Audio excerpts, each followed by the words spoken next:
Hello everyone and welcome back to a very snowy, frosty, mossy bottom.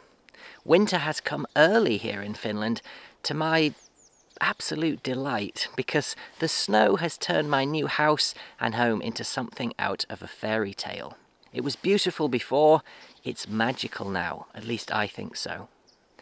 In the last video I promised you a tour, but it's been so cold here for the last few weeks that just getting out of the house to film has been a challenge.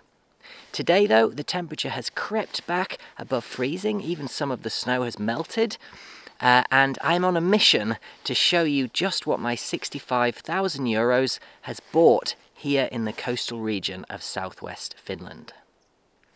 First though, a huge thank you for all the positive comments and messages that I received after my first moving to Finland video back in November, which if you haven't seen it yet, please do go back and watch because it explains why I chose to move here from my cottage and small holding in the west of Ireland. I especially want to thank all you Finnish folk. According to YouTube analytics, that video has been seen by 80,000 of you, believe it or not. I really didn't expect that. But thanks for the many kind and supportive words welcoming me and my family to your beautiful country. It means a lot, it really does. And I hope that you want to stick around for the journey to come. Okay, let's start with the house. This is a one-bedroom, 80 square metre log-framed house built in 1924. And before I released that first video in November, I posted a photograph of this house on my Instagram channel, kind of challenging people to guess where I'd moved to. And many of you said not Finland, but Sweden. Yes, it does look like a Swedish house. It's yellow and it has that very traditional mansard roof, which I've been told by an experienced carpenter here in Finland is technically harder to make than the typical pointed roof which you normally see here. But it was something which really drew Angela and I to this property because we love the look of this house. Yes, it's very small, and yes, it needs a lot of work, that's for sure. Some of which I'm sure you can already see behind me, like the windows. But by goodness me, it hasn't lost its looks in those 99 years. And the reason for its colour and design is because this part of southwest Finland has a large Swedish-speaking community. And we're right on the border here between the Finnish and the Swedish-speaking areas. The bottom logs of this house, which formed the plinth, were removed and exchanged for concrete blocks about 20 years ago. The reason for that, I suspect, is because they were beginning to rot, the old logs. The new plinth does, however, need rendering and grates adding to those ventilation holes, because right now we are sharing this house with a few thousand mice. Yes, we do need to get a cat. If anyone in the area has kittens for sale from a suitably country mouse hunting lineage of cats, then do get in touch. In fact, if you want to get in touch for any reason, remember you can do so through my Instagram page, linked in the description of every video. The roof, which has been covered in snow unusually here in Finland since the beginning of December, though that's melted a bit overnight, is made of sheet metal, though it would originally have been terracotta tiles. And they would have weighed an enormous amount, which is quite reassuring when it comes to all the snow that's being dropped on there. We also hope to put solar panels up there before too long, which will obviously add to the weight. The one thing that really worries me with the roof is the lack of membrane between the sheet metal and the original shingles underneath. Yes, great for breathability, and I do know how important that is when restoring old buildings because we dealt with the same issues of damp and moisture escaping the building back in Ireland. But it's not so good if that metal fails at any point. Luckily, I've got some buckets on hand just in case. This was my DIY solution in the autumn to channel rain away from the house because there is no guttering pipe carrying that water away from the roof. As you can see, it just drops the rainwater down into the foundations. And that too is slightly worrying. Drainage? What drainage? There is no drain at all around the house. That's something I'm going to have to deal with. We are on high sandy ground though. In fact, the name of this house locally is Santala, which I'm told by the locals means something to do with sand, a far cry from my heavy clay soil back in County Sligo.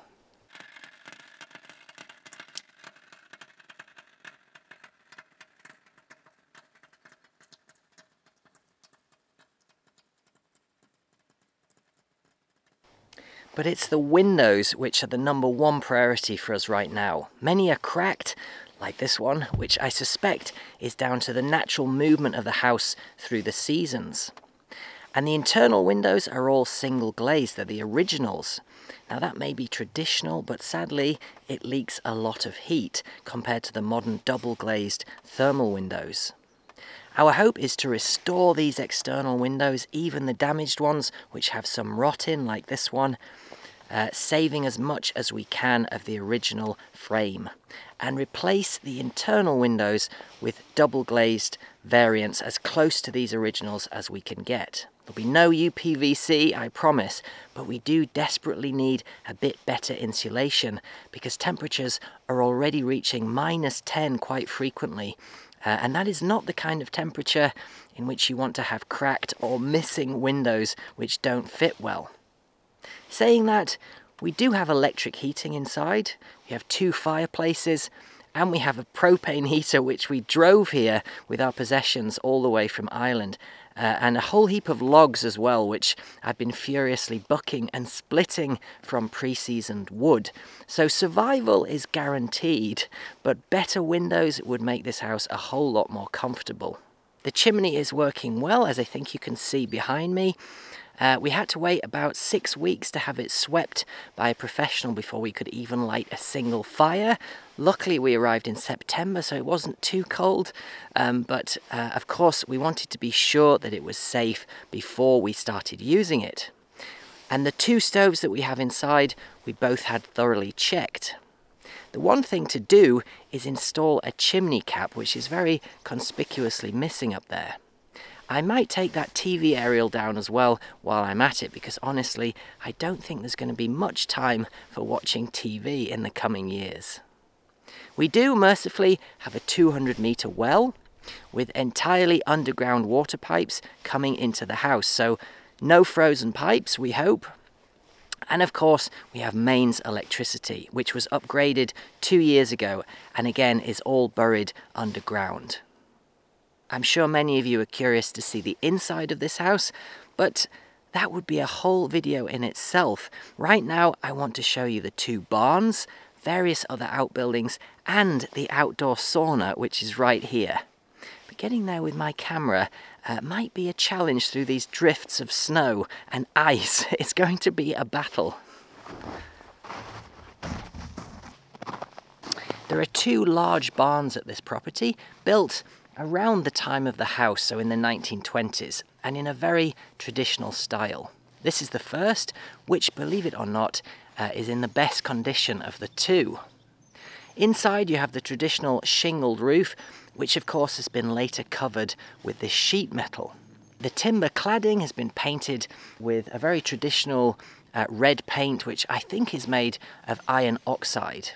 And that's because it's very cheap and also a very good preservative for the timber. That's why you see so many wooden buildings painted red in this part of the world. And the great thing about this first barn is that the frame hasn't dropped, meaning that the roof is still quite level, although there is a bit of a surprise when you go inside, as you will see. The previous occupant decided to dig a huge hole in the floor of this barn. We're told he was trying to create an inspection pit for fixing vehicles getting underneath to the engine. He was very mechanically gifted, I believe, but evidently not the best at finishing things he started. This is how this barn was when we moved in. I just haven't had time to sort through or do anything here yet. And as you can see, there's a lot of things here which I'm going to have to get rid of. And that's true of the second barn too, which I'll show you soon. But I think it is important to show the reality of this type of property, which you won't see in the glossy pictures of an estate agent's window or website. When you buy an old house with outbuildings like this, at an affordable price, whatever country it might be in, you're also buying the legacy of someone's life. Decades of their dreams and aspirations represented by stuff, loads of it. Everything they've refused to throw out over the years because it had some sentimental value, or they had some unrealized vision of transforming it, or they just couldn't be bothered at the time. It's often someone older who may have died sadly and left the property, and a big part of their life behind with it. That's what you buy. And some of it you will fall in love with and want to cherish and restore and bring back into use, and some you'll want to load on a trailer and get rid of as quickly as you can. That's just the reality. It was the same at Mossy Bottom in Ireland, which had a sad legacy of plastic waste and rubbish left behind, and many of the houses that I featured in my Dream Cottages videos too. So if you are thinking of buying an old property like this, be prepared for that. It's not the end of the world. In fact, sorting through it and witnessing that transformation can be a lot of fun.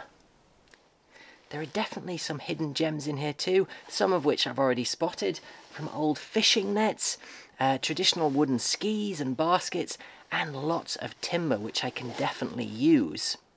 It also has an electricity supply in here, which is very handy.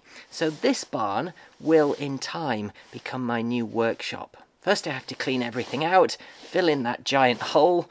I'm not as mechanically minded as the last owner, so I don't think I need an inspection pit. I have to rebuild the plinth around the outside and then start restoring the timber frame.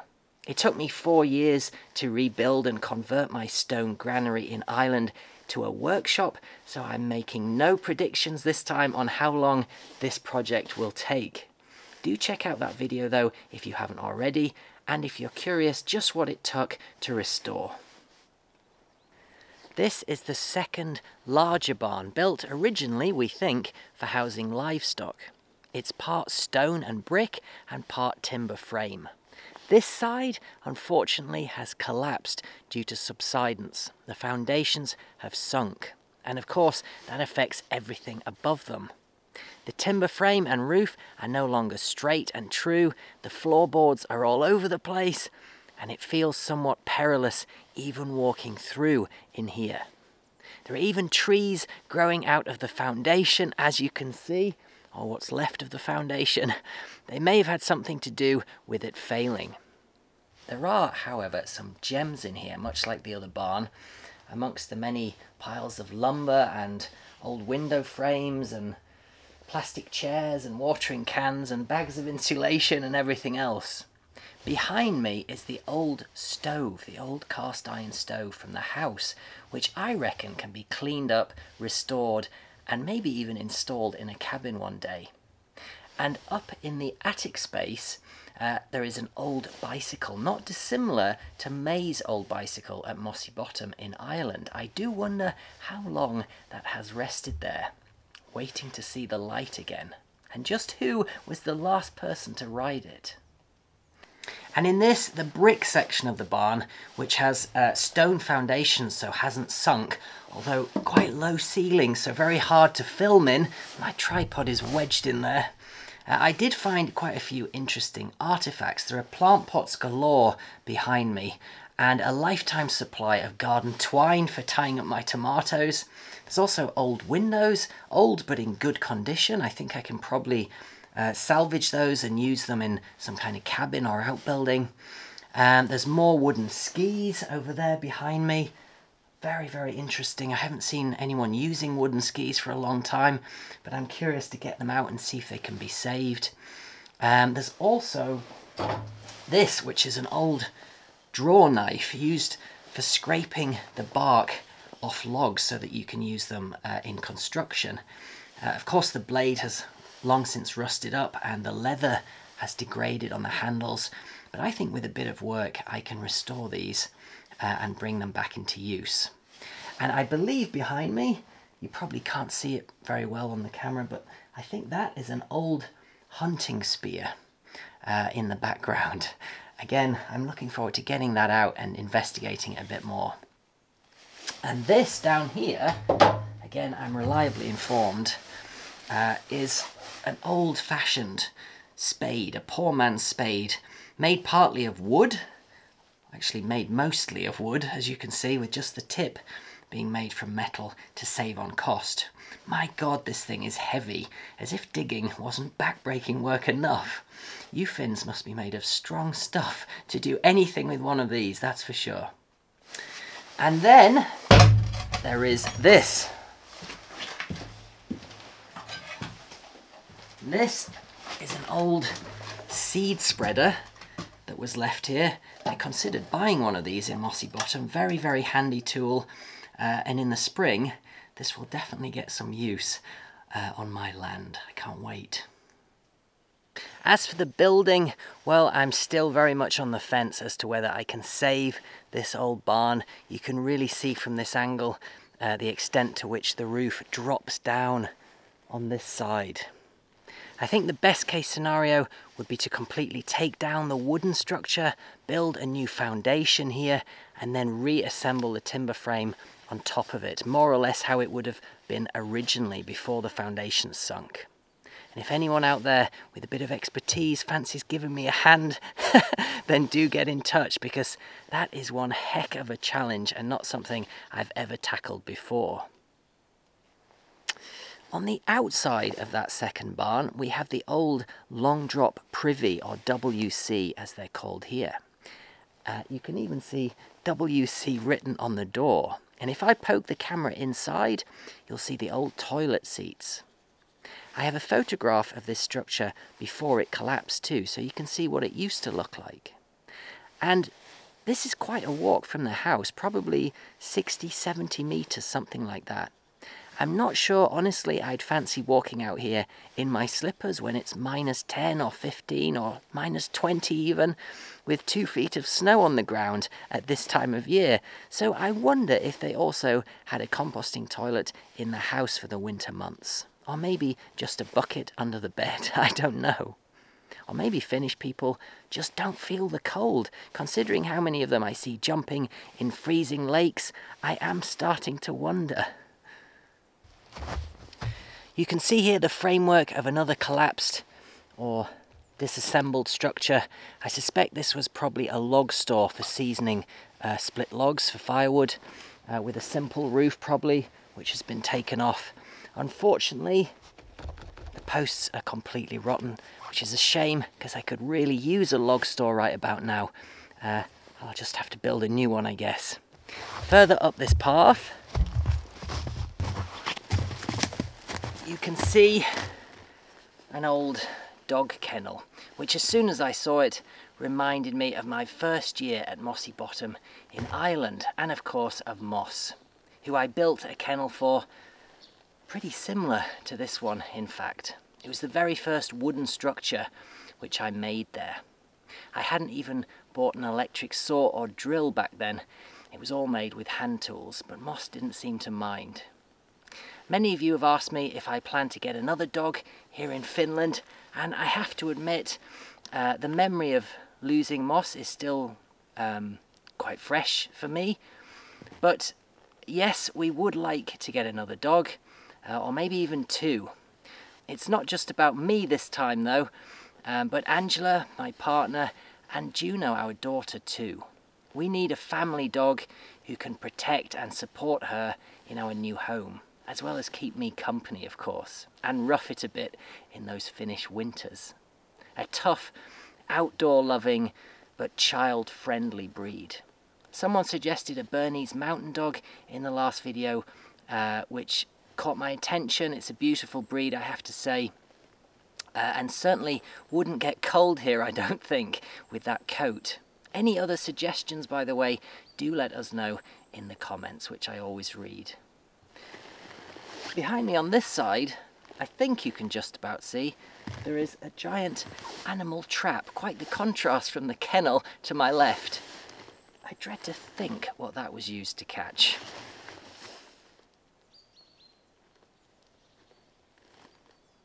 The final outbuilding, well, almost the final outbuilding, there's one secret building which I'll show you in the next video. But the final one I'm going to show you today is this, the outdoor sauna. Again, built, we think, around the same time as the house. And I've learnt from almost every Finn I've met at this stage over the last 3 or 4 months that saunas, or saunas as they're called here, are pretty much a national obsession in Finland. Along with Moomin's merchandise, rifles and Volvos. But you can kind of see why when considering the climate here. It's very cold and it's very dry most of the time, which is quite damaging to the skin. My hands and lips are already quite cracked in places. The sauna is of course very hot and very humid, and the humidity, I think, is a big part of the appeal and health benefit. And if I sound like someone talking about saunas who's never actually had a sauna, it's because, well, they aren't really that popular in Ireland and the UK, where I come from. But of course, in a more humid climate with mild winters like there, that makes sense too. You don't need them. I've only actually been in one a couple of times in my life, and I must admit, I couldn't wait to get out. If you finish, I'm sorry. The good thing about this bijou little building, though, is the foundation, which hasn't collapsed, meaning the timber frame and the roof sit fairly square. But of course, everything inside has deteriorated, and the rodents haven't helped. You can see the legacy of their chomping in the piles of sawdust everywhere. I am determined to restore this building though, because I think it's beautiful in the same way that the house is. It's got that traditional handmade 100-year-old feel. Everything's made well here. From the chimney breast, which, yes, it's cracked, it needs re-rendering in places, but the brick structure inside seems to be sound. To the wood panelled walls, which haven't rotted, they just need cleaning up and that soot removing. To the water heater here, the water tank, which is missing a grill and it's a bit rusted, but I'm told it can be saved. The stove too, and the seats, everything about it is beautiful. And one day I will sit in here and appreciate a traditional outdoor Finnish sauna, and then I'll run naked through the freezing snow back to my house, which is about 70 meters or so in that direction. I'm told even that part feels good. Something tells me the most enjoyable part of this sauna is going to be restoring it. So that's the house, the barns, the other outbuildings and the outdoor sauna on what is about a 2-hectare plot. That's about 5 acres. And the land I'm going to show you in the next part of this video, coming very soon. If I include it now, this video would probably be an hour long. So stay tuned. I'm going to try and film it tomorrow during this midwinter heat wave.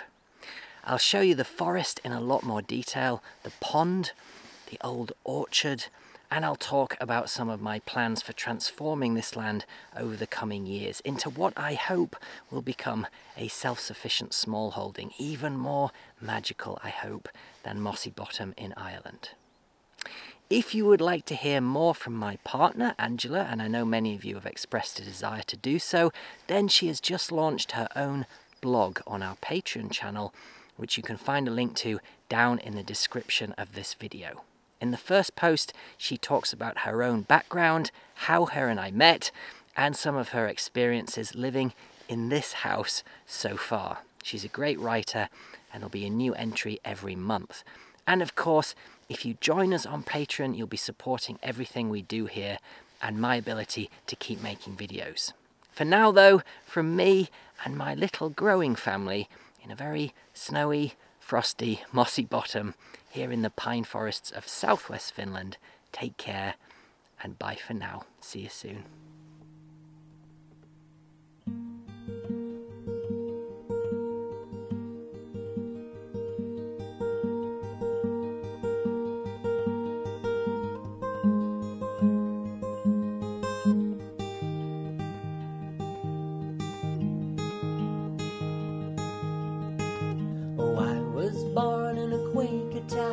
Folks work good and hard for the ones they loved and got above. Each day they punched their card, and when evening came back home again, they'd rest a while and say, "'Tis a hard old life, but for kids and wife we'll work as another day."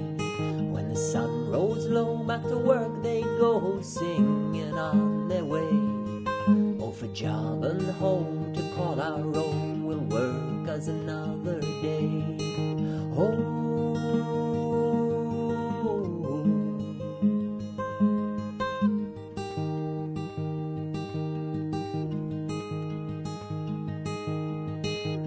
I grew up in a Quaker town till 18 years had passed.